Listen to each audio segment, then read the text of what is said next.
Olá, estudante, professor Leonan Rodrigues de História. Sejam muito bem-vindos e bem-vindas a esta aula. Bom, vamos tratar nessa aula sobre um agrupamento de negros escravizados que fugiram e que se aquilombaram, ou seja, constituíram um quilombo. Não foi um quilombo pequeno, não foi um quilombo que logo foi destruído, foi um grande quilombo. Inclusive, um quilombo em que você teve uma estrutura de organização social e política muito presente e, claro, de relações com outras comunidades, inclusive até com outras fazendas também, né, e relações comerciais. Então, não foi uma resistência, né, em que logo em seguida ela foi ali exterminada pelas tropas, pelas forças, né, da coroa portuguesa ou até os próprios jagunços, né, os capitães do mato, que pertenciam a esses senhores dos engenhos. Foi um quilombo que prosperou muito. E o que eu estou falando é do quilombo dos Palmares, um quilombo que se tornou um símbolo da resistência negra contra o sistema escravista no período colonial.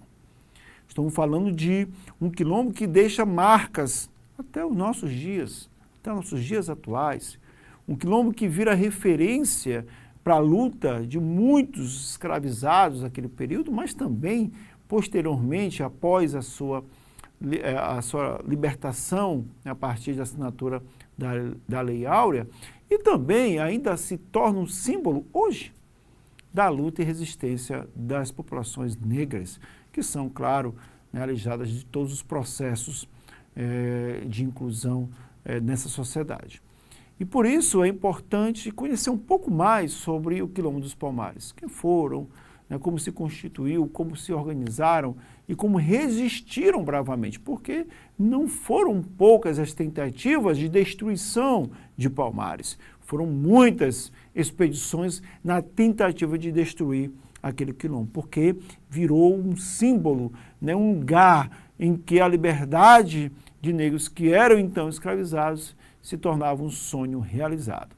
Pegue papel e caneta e vamos para a nossa aula.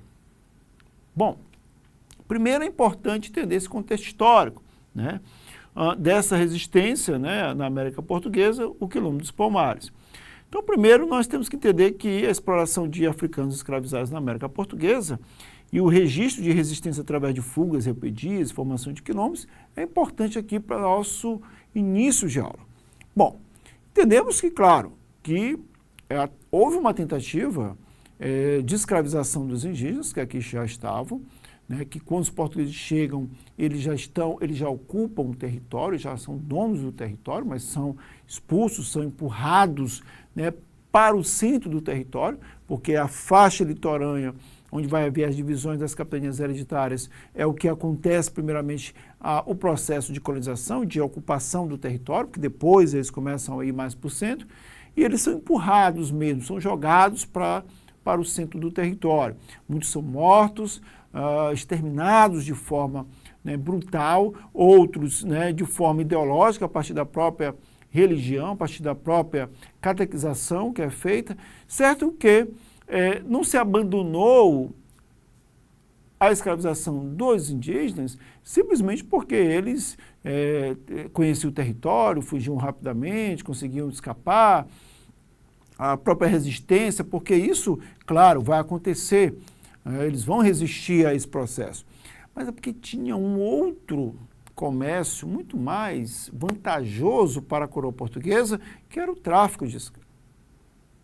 O tráfico de negros vindo de África para o Brasil, sendo vendidos nas feiras, né, isso trazia, claro, muitos rendimentos, até porque o valor de um escravizado não era um valor baixo, era um valor muito alto.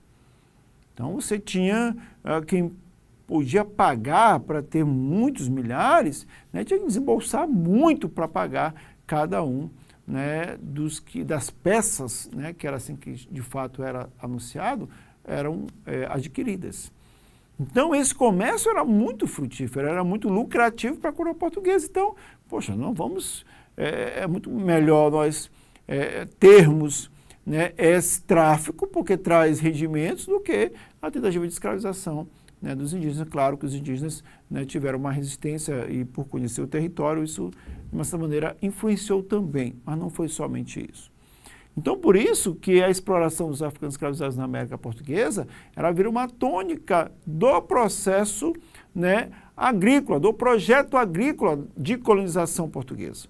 Né? Então, a plantação da cana-de-açúcar, você precisava de uma mão de obra que não custasse nada, né, ou quase nada. Então, nesse sentido, você tinha a escravidão enquanto mão de obra para a produção da cana-de-açúcar e, consequentemente, do açúcar também, assim como também na mineração e até próprio café, que foi produzido também pelas mãos negras de pessoas que eram escravizadas. Então, essa lógica é uma lógica econômica, uma lógica social, política, cultural, muito bem empregada. Então, por isso que é importante utilizar sobre isso.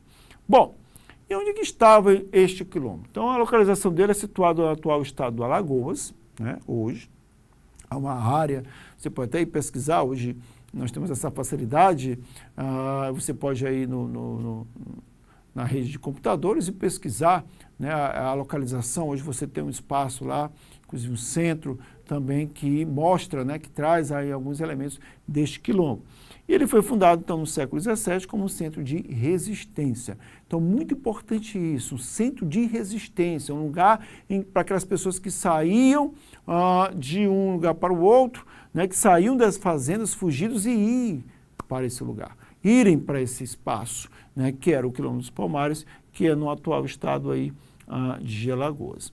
E era uma comunidade autossuficiente. Então, eles produziam os seus próprios alimentos, a produção de gêneros alimentícios, e, olha só, abrigou mais de 20 mil, né, escravizados aí, fugidos, tá? Então, esses que fugiam, né, abrigou mais de 20 mil. Então, vejam que não é, né, 1.000, 2.000, né, não é 200, 100 pessoas, é mais de 20 mil pessoas que estavam nesse quilombo. Então, era muito grande esse quilombo. E algo muito importante, gente, é que toda a produção agrícola e as terras não existia dentro do quilombo, como não existe até hoje nas comunidades quilombolas, essa divisão do território. Não, esse aqui é teu lote, esse aqui é o meu. Não existe essa ideia que nós temos de propriedade privada. A terra é de uso coletivo. Então, aqui também, todos produziam juntos na mesma terra e poderiam, então, dividir, né, aquilo que produziam, os gêneros agrícolas que produziam, e, inclusive, até mesmo a própria comercialização, quando você tinha, claro, né, aquilo que sobrava, né, o excedente dessa produção era comercializado, né, até porque eles precisavam de outras, né, pode ser uma arma, né, ou outras matérias que eles poderiam, então, ali ter para a sua produção. E aí, qual é o impacto na sociedade colonial? Porque às vezes a gente fala muito sobre o Quilombo de Palmares enquanto essa resistência. Mas é importante perceber que o Quilombo de Palmares, ele possui impacto dentro da sociedade colonial. Primeiro, a ameaça ao sistema de escravidão. Então, o Quilombo do Palmares não é só um ajuntamento de pessoas fugidas. Não é somente um ajuntamento de negros que estavam querendo a liberdade, mas passa a ameaçar o próprio sistema escravista. Passa a dizer que havia uma possibilidade além daquela que era posta. Passa a demonstrar que há possibilidade de liberdade, em meio, claro, à escravidão que trazia, né, nas suas correntes, né, desde a captura lá em África, né, e até mesmo os grilhões que eram colocados aqui nas senzalas, né, trazia a oportunidade de liberdade. Então, era uma ameaça, sim, ao sistema de escravidão, porque você estava colocando que existia uma outra possibilidade. Imagine, né, as pessoas sabendo que havia um quilombo, que havia um lugar em que lá os negros eram livres e que eles produziam seus alimentos, consumiam seus próprios alimentos, não apanhavam, não tinham, né, a escassez da comida, da vestimenta, nem lugares impróprios para que eles pudessem dormir. Ou seja, eles tinham de fato aquele lugar, aquele espaço em que eles iriam ter efetivamente a liberdade.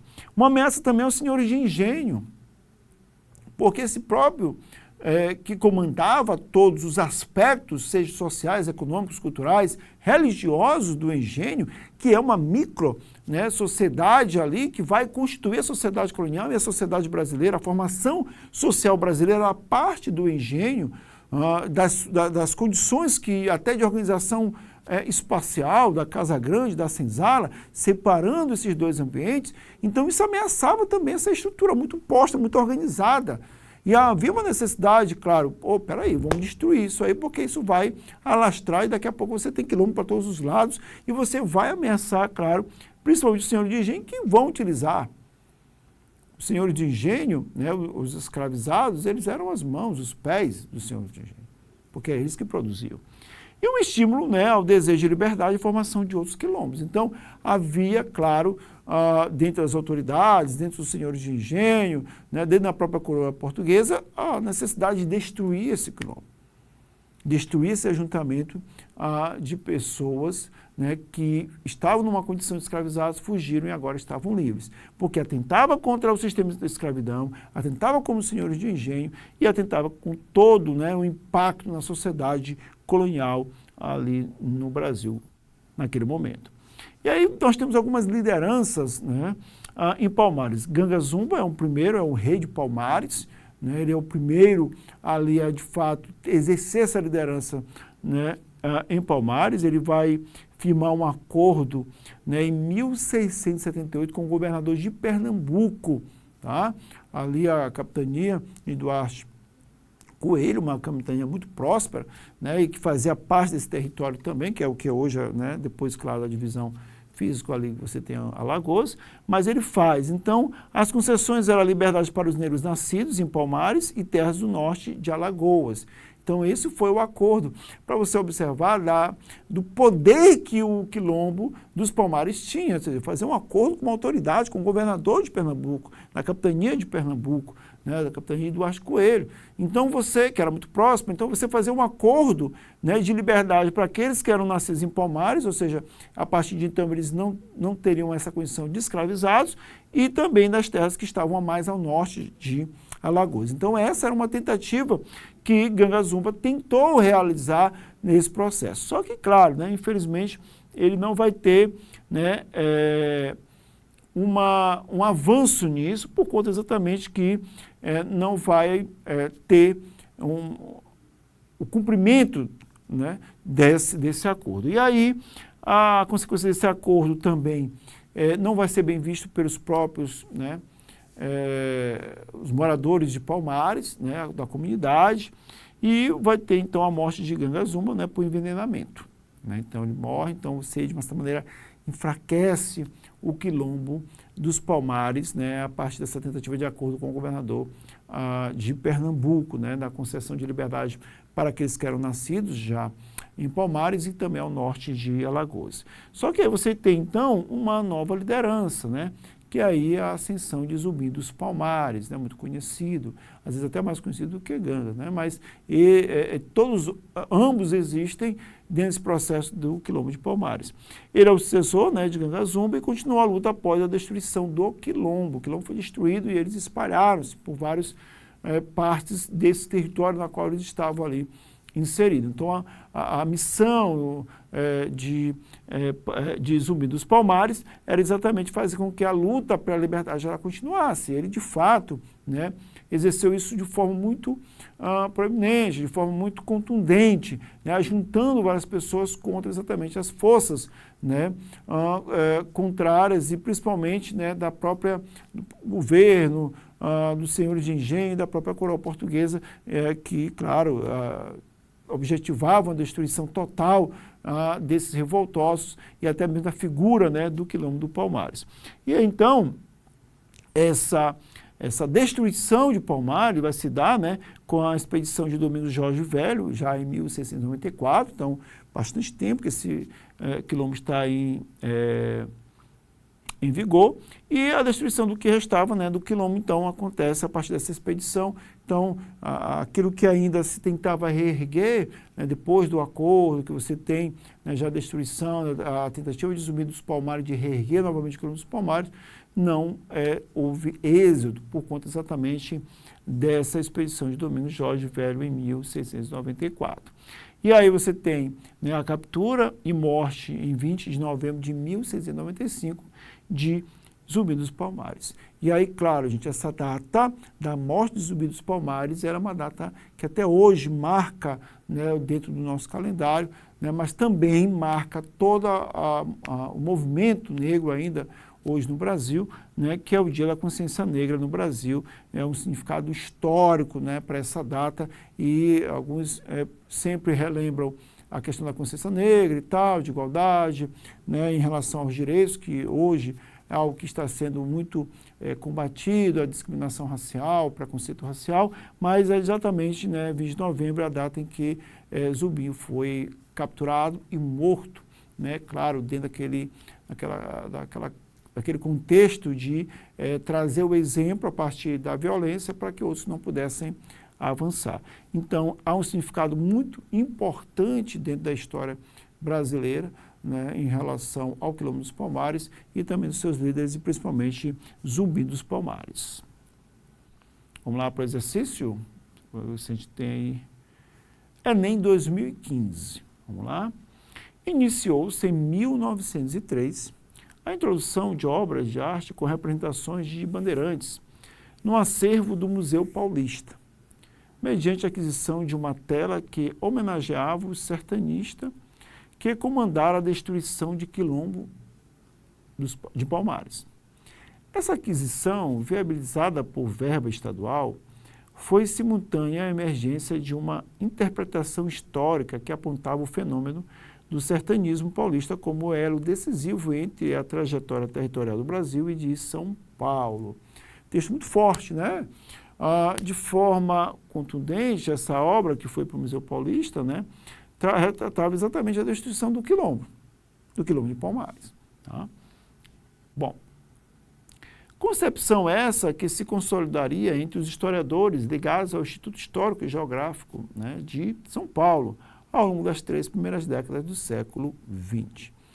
Há uma discussão, né, que se tem a respeito exatamente até dos bandeirantes, né, que foram grupos, né, armados que eram contratados principalmente para capturar negros que eram fugidos, né, mas também capturar indígenas. E aí se coloca que eles estão responsáveis pela descoberta de ouro, né, e esses sertanistas, né, que vão desbravar, né, o centro mais do território, né, são colocados aí, então, enquanto grandes heróis, né, e daí a ideia de que você tenha uma obra de arte que retrata exatamente uma expedição para destruir o quilombo dos Palmares, né. Então, é para você observar que dentro dessa conjuntura da sociedade brasileira, né, a ideia de colocar um vencedor, ela vai ainda permanecer. A prática governamental, descrita no texto, com a escolha dos temas das obras, tinha como propósito a construção de uma memória que, tá? Então, preste muita atenção aí para o comando da questão, ok? Marque bem. Ele está perguntando que essa prática, que foi com dinheiro público a compra, né, tinha um propósito, a construção de uma memória, tá? Que, letra A, afirmava a centralidade de um Estado na política do país, resgatava, a letra B, a importância da resistência escrava na história brasileira. Opa, não, né? Porque se era destruição. Evidenciava a importância da produção artística do contexto regional, valorizava a saga histórica do povo na afirmação de uma memória social, ou destacava a presença do indígena no desbravamento do território colonial. Bom, gente, de forma bem contundente, algumas questões aqui não estão, mas por isso que a resposta certa aqui, gente, ó, é a letra A. Afirmava a centralidade de um Estado na política do país, ou seja, o Estado, a ideia de combater o quilombo dos Palmares, que reuniu mais de 20 mil pessoas, era combater uma resistência que poderia provocar uma fissura com danos irreversíveis dentro da ordem escravocrata vigente no Brasil. Então, por isso que a centralidade aqui é de um Estado na política do país, ou seja, o Estado não percebe que ao comprar essa obra com dinheiro público estaria também, de uma certa forma, de uma forma bem contundente, sendo também aí preconceituoso, discriminador dos processos históricos da construção da sociedade brasileira, principalmente dos negros. Bom, na descrição desse vídeo você tem um material que vai apoiar você a ter, né, a continuidade do estudo sobre esse tema, com outras questões, e aqui fica a dica para vocês, estuda aí.